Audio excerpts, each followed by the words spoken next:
One.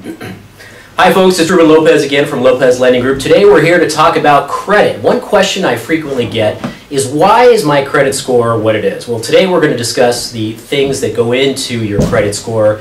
We're going to talk about what credit scores are good and which ones are bad, and if you need credit repair, what you can do to fix it.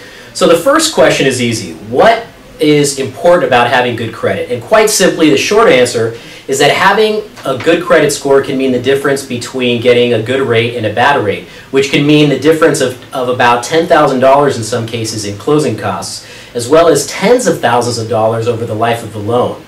Now, what is considered good credit? Again, the short answer is 740 plus for Fannie Mae and Freddie Mac loans is considered the highest tier of credit. The minimum credit score that you can have to get a decent loan is a 640. But realistically, if your credit score is 680 or below, then you really should start looking at what is impacting your credit and if you need credit repair. Now, to talk about the nuts and bolts of what goes into your credit, I've invited Linda Braid to discuss this with us, and Linda is the founder and president of Sterling Capital Credit. So Linda, thanks for being here today, and the first question I have for you is, can you tell us what things go into somebody's credit score and what impacts the credit score primarily? Certainly. Well, you're looking at four primary factors. That would be having the right mix of credit, meaning a certain ratio of revolving and installment accounts, knowing that the revolving accounts have more weight.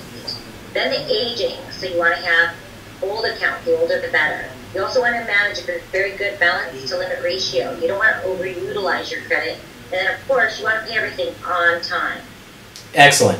And so you've talked about this a little bit, but people often ask, what are the main things that I can do to ensure that I have good credit? And more importantly, what should I avoid doing to impact my credit?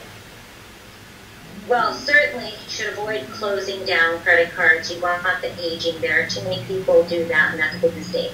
The other thing is overutilizing your cards and consolidating cards so that you only have one or two left with high balances and something down to a zero balance. That would be a bad thing to do. Okay. So can you tell us a little bit, now that we know what goes into our credit, some of the myths about pulling credit?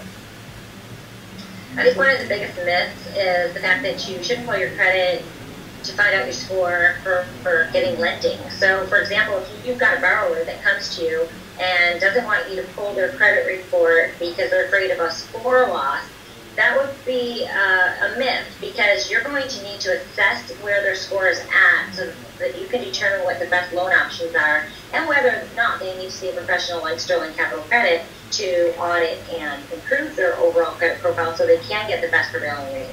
Well, you just led nicely into my last question for you, which is, if someone needs to repair their credit, or they simply just want someone who knows about credit to look at it, and they need a consultation, can they contact you, and if so, how can they do that, Linda?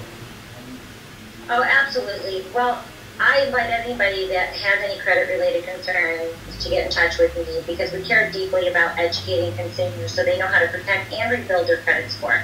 We do provide a free credit consultation and complete audit of the credit report, and we invite any of your clients, Ruben, to call us at any time, and they can contact you and get in touch with us by that means.